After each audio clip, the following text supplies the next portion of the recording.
firmeza. Chega mais, vou te contar pouco da minha rotina. Acordo cedo, o dia tá começando. Hola amigas y amigos, estamos en otra mirada de nuevo. Hoy estamos con dos personas jóvenes, candidatas a la Asamblea Nacional por la circunscripción de Europa, Asia y Oceanía, es decir, dos personas jóvenes inmigrantes que quieren llegar a la Asamblea Nacional. Tenemos con nosotros a Audrey Castillo Bennett. Ella es socióloga, politóloga y máster en psicología y es coaching empresarial. Es guayaquileña, es afrodescendiente y está comprometida con la transformación social, enfocada en promover la superación de la juventud a través de una educación integral y la defensa de los derechos humanos. Es activista contra la violencia machista, que afecta principalmente a niñas, jóvenes y mujeres adultas. Trabaja desde Alemania como coach y asesora empresarial, llevando sus conocimientos y experiencia al servicio del cambio y el empoderamiento colectivo. Hola, Audrey, ¿cómo estás? Hola, hola Marco, muchas gracias por la invitación. Con Estoy bien, mucho, ¿tú? con mucho gusto aquí para conversar con ustedes. Y estamos también con Esteban Andrade Egas, que vive en Hamburgo. Es estudiante de Sociología y Economía. Está comprometido con la construcción de redes de solidaridad entre la diáspora ecuatoriana y latinoamericana en Alemania y Europa y con movimientos de base en Ecuador.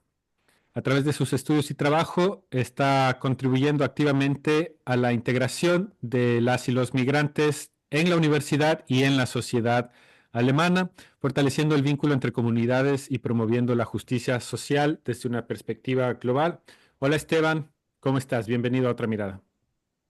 Hola, Marco, un gusto. Muchas gracias por el espacio. Bien, estamos aquí para dar a conocer estas candidaturas y en general tenemos un espacio abierto de discusión, de conversación, donde incluimos a personas con diversas miradas, pero en general con un enfoque social, con un enfoque humanista y con un enfoque que se opone a las violencias de todo tipo. Queremos comenzar. Esteban y Odrin, por favor, preséntense. Vamos a comenzar con Esteban. ¿Quién eres? ¿Cómo llegaste a donde estás? Y cuáles son las luchas que llevas ya en tu biografía? Bueno, como ya mencionaste, mi nombre es Esteban Andrade Egas. Yo tengo 26 años, soy de Quito. Vivo en la diáspora ecuatoriana en Alemania ya hace 7 años y estoy en este momento por finalizar mis estudios de sociología y economía. De hecho, estoy por escribir mi tesis. Desde casi el inicio de mi proceso en Alemania, me he involucrado también en movimientos de base, movimientos migrantes, sobre todo colectivos eh, antirracistas, anticoloniales acá. Esa ha sido sobre todo mi experiencia, digamos, política activista, pero mi conciencia política se empezó a gestar, digamos, desde mi adolescencia. Desde mi adolescencia, en la que era una época en que en la región latinoamericana había muchos gobiernos de tinte progresista, pues con tendencias a la integración latinoamericana también, como el gobierno de José Mujica, por ejemplo, que para mí también es una referencia. Y a partir de mi experiencia de migración, he podido también como que madurar un poco mi formación política, mi pensamiento político también, incluso también empapándome de otras luchas, como las luchas kurdas o, por ejemplo, profundizar más en la lucha palestina, por ejemplo. También muchos de mis referentes ideales podrían ser tal vez el movimiento zapatista o el movimiento indígena del Ecuador, pero también mi formación política ha venido también por medio de la música. Yo soy un amante de la música y me encanta la canción latinoamericana, Mercedes Sosa, Silvio Rodríguez, pero también con la salsa contestataria como Rubén Blades, ¿no? Si tendría que definir una postura política, yo diría que sería una tendencia más de una izquierda comunitaria, una izquierda decolonial. Eh, sí, Perfecto. una izquierda más Gracias. mirando a los sures. Gracias, Esteban. Muy interesante. Odrin, tu perspectiva, ¿cómo llegaste hasta donde estás? ¿Dónde estás? Tal vez nos cuentas un poco y cuáles son las luchas de las que vienes y tus principios políticos. Sí. Bueno, yo, como ya mencionaste, pues soy de Guayaquil, una mujer afroecuatoriana, afrodescendiente. Migré hace ya 8 años, ya casi 9 años, 8 años y medio, por diferentes razones. La principal, por estudios. Tuve la posibilidad de que mi familia me ayudó a impulsar, digamos, que mi carrera académica para poderme venir a estudiar a Alemania. Aquí en Alemania llegué, estudié una licenciatura en sociología, una doble licenciatura en sociología política y administración pública. Al graduarme empecé una maestría, que también ya terminé, en psicología empresarial y coaching empresarial, y ya la maestría la acabé hace como un año y medio y decidí quedarme y ahora trabajo como emprendedora en mi negocio de coaching y también en una empresa alemana en el ámbito de transformación digital como asesor empresarial. Y bueno, eso es como un poco el recorrido, digamos, del CV. Pero de ahí, pues, de dónde vengo yo, de la negritud principalmente. Me identifico como una mujer afrofeminista, afrofeminista decolonial, para ser exactas también, para hacer el énfasis en que no, yo no vengo de las directrices eurousacéntricas, sino también de los movimientos decoloniales latinoamericanos, también liderados por mujeres negras, mujeres afrodescendientes de la región. Definitivamente si se puede decir, de mis enfoques de lucha gira muy en torno alrededor de la deconstrucción del racismo, de los movimientos antirracistas, pero también de los movimientos que luchan en contra de la violencia, como lo mencionaste anteriormente. Para mí es súper importante crear redes que también que visibilicen la violencia sistemática, eh, estructural y social que vivimos las mujeres, y también desde mi identidad. Por eso yo, por ejemplo, soy muy partidaria del concepto de interseccionalidad, porque al final del día pues nos afectan diferentes realidades según las diferentes, sí, o sea, las diferentes identidades que tengamos. O sea, por ejemplo, yo no soy solo una mujer, yo soy una mujer negra. Al vivir en Alemania soy una mujer negra migrante y eso pone mi realidad de vida en una situación diferente a la de otra persona. Entonces, para mí es muy importante crear ese énfasis y definitivamente, pues, soy muy, se puede decir, vocal sobre el tema, como que no me da miedo tildar a quien sea de, oye, esto es un comportamiento racista o esto es un comportamiento machista, etcétera. Sí, de ahí, pues, como tal, siento que para mí mis luchas sociales vienen desde muy niña, o sea, como que siempre he estado muy involucrada en temas de voluntariado sociales. O sea, yo también vengo de una familia empobrecida y una familia racializada en Ecuador, en un contexto donde pues crecemos también con mucha violencia, con muchas desigualdades, con muchas carencias, y eso también me ayudó al mismo tiempo a básicamente apreciar la vida, apreciar la vida también por quienes somos. Y bueno, sí, eso para resumirte. Ujú. Muy bien, muchas gracias, Odrin. Quiero preguntarles algo. ¿Por qué entrar en política ahora? En todo el mundo, ustedes conocen acá en Alemania y ustedes están pendientes también de la realidad en el Ecuador y en Latinoamérica, la política está desprestigiada. Hay casi son casi sinónimos política y corrupción. Lamentablemente estamos en ese punto.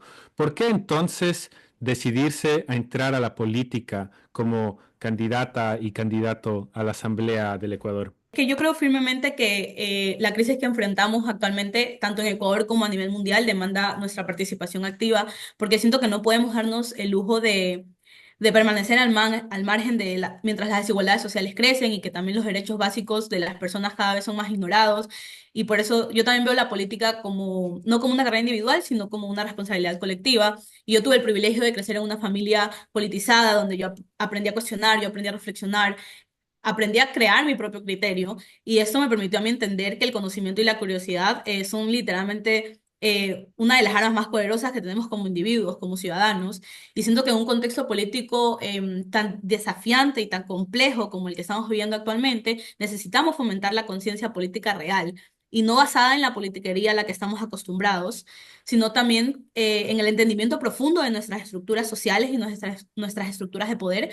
Entonces mi candidatura nace del deseo de contribuir a una sociedad ecuatoriana más informada, principalmente, que pueda tomar decisiones conscientes de quienes nos representan, independientemente de nuestras directrices políticas o autodenominaciones de corrientes políticas. Esteban, ¿por qué entrar en política hoy? Sí, bueno, a pesar que yo considero y respeto mucho otras formas de lucha, el momento histórico amerita que los y las ciudadanos podamos involucrarnos en la toma de decisiones, en la democracia participativa. En mi opinión, yo tengo una postura muy crítica y distancia con la clase política, con la política tradicional, pero por eso mismo creo que es importante que las juventudes nos podamos sumar y ocupar estos espacios también, en miras de aportar a la renovación de las formas y las dinámicas de la política. También es mi convicción desde hace mucho tiempo poder aportar a la transformación del país y considero a los y las migrantes como una parte fundamental del tejido social ecuatoriano en muchos aspectos, desde el aspecto económico, las remesas, por ejemplo, una parte fundamental de la economía ecuatoriana, en aspectos emocionales, en aspectos históricos. El Ecuador es un país marcado por la migración. Recientemente también escuché en una entrevista que se hablaba al Ecuador como se refería al Ecuador como un país transnacional, ¿no? Por justamente esta historia de migración. Y me gustaría también poder aportar, dar un impacto en mi comunidad, ¿no? O sea, ya lo he tratado de hacer desde mi voluntad propia. Yo, cuando he podido, he acompañado a personas, por ejemplo, a la extranjería, traduciendo, o siempre pendiente de gente que necesita ayuda en algún trámite legal o eso. Y este para mí fue un sentimiento de poder aportar desde una forma un poco más práctica, digamos, más como oficial y bueno, es una trinchera más, ¿no? Bien, perfecto. Odrin, estás candidatizándote para la asamblea. ¿Qué consideras, qué transformaciones consideras que se pueden empujar? ¿Por qué transformaciones se puede luchar desde el Parlamento? Sí, desde el Frente Parlamentario, pues queremos llevar adelante varias reformas y propuestas de ley que respondan directamente a las necesidades migrantes y de bueno, de la población en general, pero obviamente con enfoque en los migrantes. Por ejemplo, algunas de esas prioridades incluyen la ley de diplomacia y de servicio consular. En esta planteamos una transformación integral de los servicios consulares mediante la incorporación de personal altamente especializado en gestión diplomática y migratoria, por ejemplo, junto con la implementación de tecnología avanzada. Para eso también es una propuesta que no solo nosotros como candidatos a la Asamblea por el Exterior, sino también el de experts, es una propuesta que está desde el plan de gobierno de Leonidas Giza y de Katiuska Molina. Entonces, pues sí, sería una reforma en conjunto, porque necesitas la ayuda del Ejecutivo para transformar cualquier cosa que quieras transformar dentro de las embajadas o de los consulados. Y bueno, eso también es porque queremos que se creen servicios consulares más ágiles y eficaces y que brinden apoyo en situaciones críticas a los ecuatorianos en el exterior. Otra de las reformas o leyes que queremos lanzar es la ley del formato a la economía popular y solidaria, que justamente es un bloque de enfoque de la economista Katiuska Molina, que está como candidata a la vicepresidencia, y ella es experta en finanzas y en emprendimientos. Entonces queremos impulsar una ley que promueva la economía popular y solidaria a los migrantes. Entre las propuestas claves se encuentra, por ejemplo, la creación del Banco Migrante, que nuevamente no es una propuesta que solo impulsaríamos nosotros como asambleístas, sino también junto al Ejecutivo, porque eso también es una propuesta que está dentro del plan de gobierno. Y bueno, tenemos otras reformas, por ejemplo, la reforma a la ley de la participación y control social. En esta proponemos una reforma estructural del Consejo de Participación Ciudadana para erradicar la influencia de corrupción en los organismos de control, ¿no? Y garantizar también la rendición de cuentas. Y bueno, en general también, pues bueno, buscamos impulsar proyectos que, como te decía antes en mi presentación, que también fomenten la conciencia política y la información, y también para que, por ejemplo, en nuestro caso, que vamos en representación a los migrantes, pues también los migrantes tengan una voz en el Parlamento, porque somos una una parte fundamental del país y del progreso del país. Y pues sí, más o Perfecto. menos en esos ámbitos nos estamos moviendo. Muy interesante. Esteban, Sí. desde tu visión, ¿cómo se puede trabajar en el Parlamento en favor de los migrantes y de las migrantes, pero de la población ecuatoriana en general? Yo creo que es importante que desde nuestra candidatura, es una candidatura que viene desde la base social. La candidata principal, Aida Quinatoa, ha sido activista ya hace más de 20 años por el derecho a la vivienda, contra las inmobiliarias y las hipotecas en Madrid. Entonces yo creo que teniendo esa clase de representantes en el Parlamento ecuatoriano como migrantes, que se conocen, digamos, las necesidades a primera mano de la migración, de la gente que ha sido explotada en sus trabajos. Creo que es importante que en base a un trabajo, a un plan de gobierno, a propuestas, también que haya esta componente social y político. Eso es lo que yo quisiera recalcar ahorita como en mis palabras. Es importante que una persona como Aida esté en la asamblea, una persona como Drin, una persona como yo, que vemos la importancia, por ejemplo, de fiscalizar para que se cumplan, por ejemplo, y que se mantenga a cabalidad, digamos, los artículos de la Constitución. Por ejemplo, tenemos una Constitución que también reconoce los derechos de la naturaleza, por ejemplo, una Constitución plurinacional. Entonces, yo creo que eso es la importancia también de una candidatura como la nuestra. Muy bien, perfecto. Vamos a comenzar ahora con otro tema. La Asamblea Nacional en Ecuador tiene 6 curules para asambleístas que representan a ecuatorianas y ecuatorianos en el exterior. Tenemos 3 distritos diferentes. Ustedes son candidatas y candidatos del distrito Europa, Asia, Oceanía. Se disputan 2 curules de la Asamblea Nacional. Quiero preguntarles si están en una cruzada por llevar los intereses de las personas migrantes de estas regiones del mundo hacia la Asamblea Nacional. ¿De qué modo están rastreando, de qué modo se están conectando, cómo están juntando las demandas del sector migrante hacia la Asamblea? Comenzamos esta vez con Odrin. Muy interesante pregunta. O sea, creo que principalmente, o sea, bueno, voy a empezar primero por las cosas que ya se están haciendo. Como lo mencionó anteriormente Esteban, pues los candidatos principales que son Aida Quinatoa y Hernán Donato, que viven en Madrid, ellos, al ser activistas que llevan militando hace muchísimos años, realmente son conocedores de muchísimas de las necesidades y problemáticas que sufren los migrantes. Obviamente en este caso ellos sobre todo especializados en España y en la realidad de los migrantes ecuatorianos en este territorio.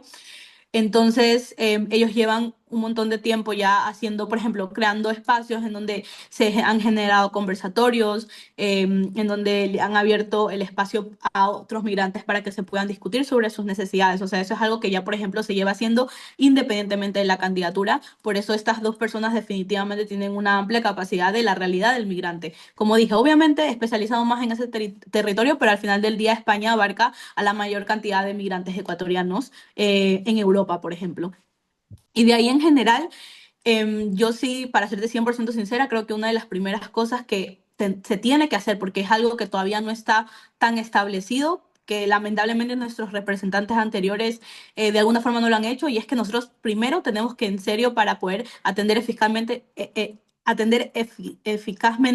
las necesidades de los migrantes, tenemos que realizar un mapeo mucho más exhaustivo del que existe, porque hasta ahora la mayoría de la información que existe está basada en España. ¿Qué pasa? España no es el único país donde hay ecuatorianos en la diáspora, empezando porque no es el único país en la Unión Europea o en Europa como tal, porque también nosotros tenemos migrantes, o en este caso que vamos a representar también a migrantes en Asia y Oceanía, y estas son son regiones que son mucho más invisibilizadas. Eh, Tenemos una idea, como dije antes, mucho más clara de nuestros compatriotas en España, pero sabemos muy poco sobre los que residen en los otros continentes. Entonces yo creo que primero hay que hacer un diagnóstico porque eso es clave para identificar más necesidades y más desafíos. También es muy importante reconocer las necesidades que varían según las olas migratorias de los migrantes. Nosotros, por ejemplo, podemos decir que hablamos de 2 olas migratorias, que principales, que son las que se da al inicio de los 2000, que estos migrantes tienen preocupaciones e intereses actuales que están más relacionados tal vez a los temas de las hipotecas, a los temas de la seguridad social, de las jubilaciones. Y luego tenemos a los migrantes de la segunda ola más grande que se empieza a dar a partir del 2020, que estalla en el 2022, 2023 y 2024, que estos migrantes pues enfrentan otras dificultades como el acceso a un empleo, sobre todo a la regularización de sus documentos, porque hay que tener en cuenta que muchos de nuestros migrantes están viajando en condiciones de ilegalidad o de regularización de sus documentos. Entonces, yo diría que definitivamente ese es nuestro enfoque también, ¿no? Empezar a crear esos espacios para que podamos identificar las diferentes necesidades que también varían de acuerdo a qué migrante migró. Porque también, por ejemplo, ayer hablábamos un rato con Esteban y conversábamos de que probablemente muchos de los migrantes que han venido para Europa venían en otra condición porque las leyes migratorias de los países europeos son mucho más fuertes. Por ejemplo, nosotros que vivimos en Alemania es muy complicado que tú te quedes de manera irregular. Y por ejemplo, en España es un país que le ha permitido el acceso a la regularización a muchos migrantes, que a pesar de haber llegado de forma irregular al país, se pudieron regular en 2, 3 años. Entonces, sí, yo sí diría que es un tema que hay que prestarle mucha atención, independientemente de quién quede en el lugar, pero es importante hacer ese mapeo primero que todo. Esteban, Sí. ¿tú cómo complementarías esta visión de Odrin? ¿Cómo trabajar las redes migrantes para que puedan trasladarse las demandas, las necesidades hacia el Parlamento? Yo creo que, bueno, primero, muy bueno el análisis de Odrín. Yo creo que es importante también entender que el tipo de migrantes, sus necesidades son diferentes también por el lugar de origen. En los últimos años, por ejemplo, el lugar de destino, perdón. En los últimos años, por ejemplo, ha crecido la migración ecuatoriana a Australia, tomando en cuenta el espacio de Oceanía, por ejemplo, porque Australia es uno de los pocos países que le permite al Ecuador, por ejemplo, a los ecuatorianos y ecuatorianas, hacer el llamado Working Holiday, un tipo de visado en el que los ecuatorianos o ecuatorianas pueden ir a trabajar en el país de manera legal. Sin embargo, se ha reportado que las personas que trabajan bajo estos como parámetros también en muchas ocasiones son explotadas, por ejemplo. Son jornadas laborales que sobrepasan lo establecido en las normas. eh, y en este punto yo creo que sería importante lo que recalcamos, que haya un acompañamiento integral desde los consulados, las representaciones y las embajadas, ¿no? Qué importante sería que en un consulado ecuatoriano en Australia haya una persona que pueda representar legalmente los intereses de las personas que están allá en el Working Holiday, que sobre todo son, por ejemplo, estadías no muy largas, no son estadías permanentes, 1 año, 2 años. También, por ejemplo, en el caso de China y Rusia, en los últimos años, por lo menos antes de la guerra entre Rusia y Ucrania, muchos estudiantes han ido a China y a Rusia a estudiar. En el caso alemán, en el caso de Hamburgo, por ejemplo, Hamburgo es la ciudad alemana con mayor migración ecuatoriana, pero no hay registros oficiales de la cantidad real. Por eso es que hacemos énfasis en el mapeo de la población para luego poder identificar las necesidades. Extraoficialmente se conoce que en Hamburgo hay más de 5.000 ecuatorianos y ecuatorianas. Esto porque hace unos años se realizó una recolección de firmas para evitar que se cierre el consulado, pero en los registros oficiales no hay más de 2.000. Entonces es Ujú. importante tener primero un mapeo para poder identificar las necesidades. Sí, muy, muy interesante y muy necesario para todas las personas que vivimos en el exterior, que exista un mayor conocimiento, una mayor transparencia sobre cuántas personas mismos somos, en qué actividades estamos y sobre todo qué problemas tenemos y cómo podemos ayudar a solucionar más estos problemas.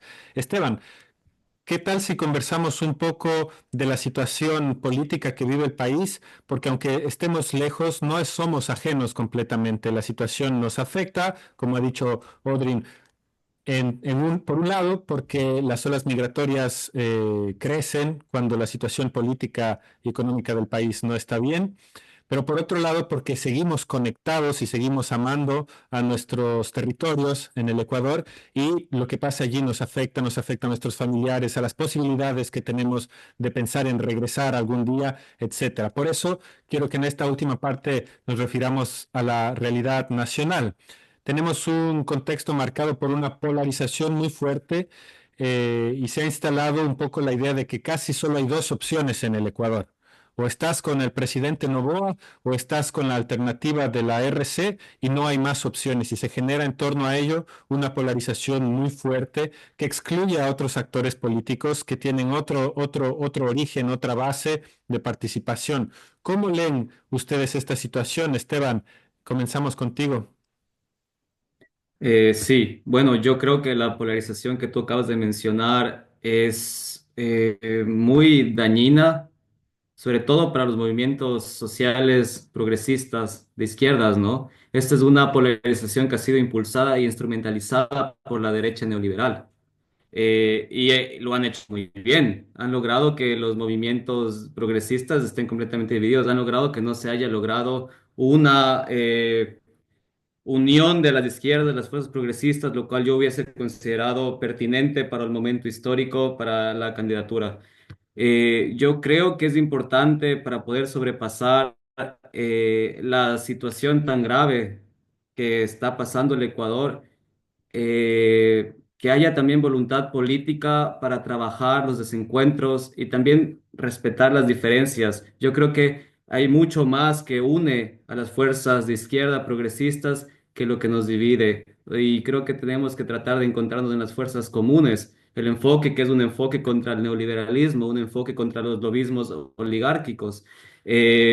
Obviamente, con autocrítica también reconociendo también errores, ¿no? De todos los campos, sectores de la izquierda.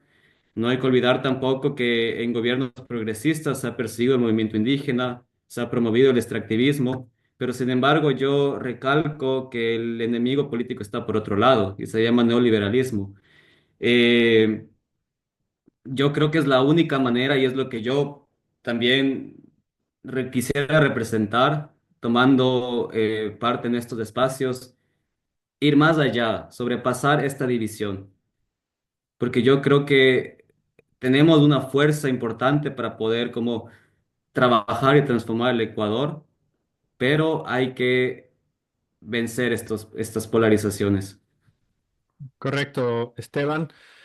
Odrin, quiero preguntarte, ¿cómo lees la situación actual del Ecuador, donde la violencia se ha extendido a niveles que no podíamos vislumbrar hasta hace pocos años? Uf, a ver, es que para mí es una situación que me toca bastante a nivel personal también, porque como te digo, yo vengo de un contexto empobrecido y de un contexto racializado, que son al final del día los contextos nacionales que más se ven afectados por la violencia del país, tanto por la violencia por parte de organizaciones criminales, pero también por parte de la militarización del Estado. Entonces, chuta, definitivamente creo que ese discurso correísta, anticorreísta, es algo que nos ha dañado muchísimo porque nos ha quitado el enfoque al cambio, al verdadero cambio, porque siento que tanto desde o sea, desde los partidos políticos, pero también como el discurso en los medios, etcétera, se ha generado tanto discurso antidiscurso a favor y en contra del correísmo que nos ha quitado, como decía, pues esa oportunidad de decir, oigan, pero ¿qué podemos hacer entonces para salir de la situación en la que estamos? Porque se llenan todos de quién tiene la culpa, quién hizo esto, quién dejó de hacer, más no, ok, ¿cómo superamos esta situación? Entonces, para mí, por eso sí considero que tenemos alternativas. Para mí, Leonidas Issa es una alternativa, porque es una persona que viene del pueblo, es una persona que conoce el contexto empobrecido, que hay que hablar las cosas como son, que es la mayoría de nuestros ciudadanos y ciudadanas en el país. Las personas que él es una persona que tiene el conocimiento de qué es vivir dentro de los entre mal llamados espacios marginales del país, etcétera. Entonces, quería eso dejarlo ahí afuera, de que definitivamente alternativas tenemos. ¿Qué pasa? Yo sí considero que lamentablemente puede ser una alternativa para la cual el país todavía no se ha abierto para estar preparado justamente por este discurso no bipartidista, sino sí, de anticorreísmo y Polarización. correísmo, Ujú. exacto, de la polarización de estos dos, pues nos han sesgado a las alternativas que hay. Y algo que, por ejemplo, decía ahorita, también mencionaba Esteban antes, como que también hay que priorizar un poco más la articulación entre organizaciones sociales, entre los sindicatos, entre los movimientos de base y las comunidades tanto dentro del país como las comunidades migrantes, que trascienda esos intereses individuales, porque al final del día eso es lo que al país lo tiene dañado eso. Los intereses individuales del correísmo y del anticorreísmo, que se han enfocado en esa lucha, bueno, en esa guerra entre ellos y han descuidado totalmente las verdaderas necesidades de las personas. Porque no para no extenderme muy tanto, no, tanto, pero para mencionarlo porque es súper importante, la violencia que está viviendo el país está afectando de manera terrible, por ejemplo, a nuestra juventud, porque muchas de las personas que emigran son los jóvenes, porque no ven la esperanza en el país. Entonces, yo sí considero que, por ejemplo, Leonidas Gis es una alternativa a que podamos recuperar esa esperanza como jóvenes. También enfocarlos, otra cosa que considero muy importante es que hay que enfocar mucho el cambio a la educación en general. Como que qué alternativas le podemos brindar a nuestros jóvenes que viven en los barrios, ¿me entiendes? Porque al final del día ellos son los que están pagando, ellos son los que están poniendo los cuerpos, porque hay que mencionar a Steven, hay que mencionar a Saúl, hay que mencionar a Ismael y hay que mencionar a Josué, y obviamente al sinnúmero de niños que han sido víctimas y siguen siendo víctimas de esta polarización y este conflicto que se ha creado. Entonces sí, alternativas hay, solo tenemos Bien, que estar dispuestos a verlas. muy bien. Odrín, una cosa más, hemos visto ya en una entrevista pasada, que la recomiendo que la vean en el canal, cómo el sistema carcelario está diseñado para alimentarse principalmente de personas empobrecidas y racializadas. Y esa es la realidad que vivimos en el Ecuador. Se nos va el tiempo. Esteban y Odrin, estoy muy contento de haber compartido con ustedes este espacio y les voy a pedir que se dirijan esta vez específicamente al público que hemos migrado, a quienes hemos salido del Ecuador por diferentes causas, que estamos en distintos lugares por el mundo. Somos ecuatorianas, ecuatorianos, ecuatorianos por el mundo, que nos reunimos para bailar, para cantar y recordar con cariño nuestra tierra. Un mensaje final.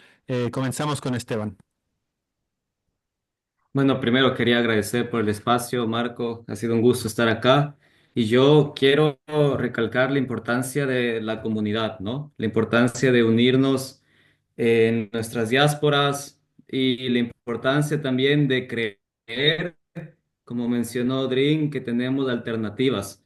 Porque el panorama político nos dice violencia, el panorama político nos dice desigualdad, pero tenemos una alternativa que viene desde los campos populares, una alternativa post-extractivista, una alternativa con una perspectiva anticolonial, anticapitalista también. Entonces, yo creo que como migrantes también podemos aportar en esa discusión. Yo creo que también es importante que los y las migrantes nos demos cuenta del papel fundamental que jugamos en la política ecuatoriana a pesar de estar afuera como lo Ujú. mencioné, en varios aspectos, incluso en el aspecto económico. Y nuestro voto es importante también. Y en el sentido nuestro de querer representarles, pues en la asamblea, yo creo que es importante también que sepan que este es un espacio de todos y todas. Este es un puente. Esa es mi postura y esa es la forma en que yo veo. Este es un puente para que sus voces, nuestras voces sean escuchadas, nuestras necesidades, sus necesidades sean escuchadas. Eso. Perfecto. Perfecto, Esteban. Muchas gracias. Odrin, tus palabras finales para las comunidades migrantes. Sí, primero también quiero agradecerte mucho, Marco, por este espacio. En serio, se sintió muy cómodo, como que estamos conversando de temas importantes. Em, sí, yo creo que también voy a empezar recalcando la importancia de la comunidad. Si algo a mí me ha enseñado a migrar es la importancia de la comunidad. Al ser una mujer, por ejemplo, en mi caso negra y afrodescendiente, creciendo en un país donde la mayoría es mestiza, por ejemplo, muchas veces yo perdí la esperanza, la verdad. Muchas veces perdía la esperanza porque no veía personas como yo que me podían representar, no veía personas como yo con las que me sentía identificada. Entonces, por eso yo hablo mucho de las alternativas, porque, por ejemplo, para mí el simple hecho de que yo pueda estar aquí enfrente de ustedes que nos están viendo y en este espacio es porque yo también soy parte de esas alternativas, porque las personas como yo no están, lamentablemente no forman no forman parte de estos espacios. Una mujer negra, una mujer que viene de un contexto empobrecido, una mujer que viene literalmente de los barrios también. Entonces, para mí eso es súper importante y también entender que tenemos todos una responsabilidad como ciudadanos. Eso quiere decir que aunque nosotros hayamos decidido migrar por las razones que sea, es muy importante que nosotros entendamos la importancia que seguimos teniendo para contribuir al país, porque nuestra voz cuenta. Y eso es que yo pienso que muchos migrantes lo hemos olvidado, que porque nos fuimos, dejamos atrás un pasado, dejamos atrás una realidad, ya no, tal vez no tenemos mucho que nos conecte, ¿no? Tal vez más allá de nuestros intereses individuales, como tal vez tenemos todavía restos de nuestra familia allá. Por ejemplo, en mi caso, yo ni siquiera tengo todavía a mi núcleo familiar, ya ni siquiera está en Ecuador, y eso no me ha quitado el interés de querer hacer un cambio, también porque para mí es supremamente importante generar espacios para mi comunidad, porque yo quiero ver a más mujeres negras en espacios de poder, yo quiero ver a más niñas, mujeres y adolescentes negras, afrodescendientes, y en general de las comunidades de las diásporas. Entonces, retomar esos espacios y en general como migrantes, oigan, nosotros tenemos voz también. Es Ujú. importante usarla.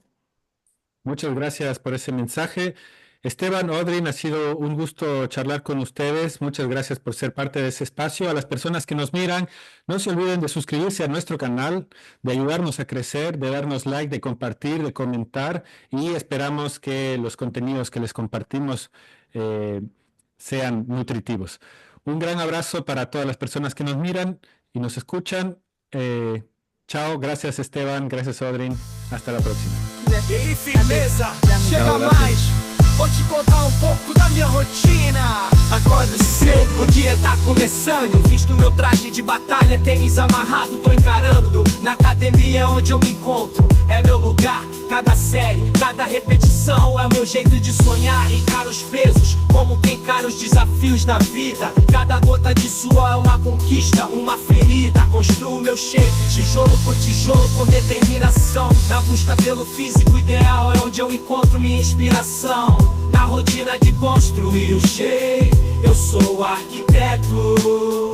Cada repetição é um passo, é um projeto completo. O som dos pesos, ouço minha voz, minha motivação. O rumo ao corpo do sonho chega, essa é minha direção. No espelho eu vejo o progresso, a transformação.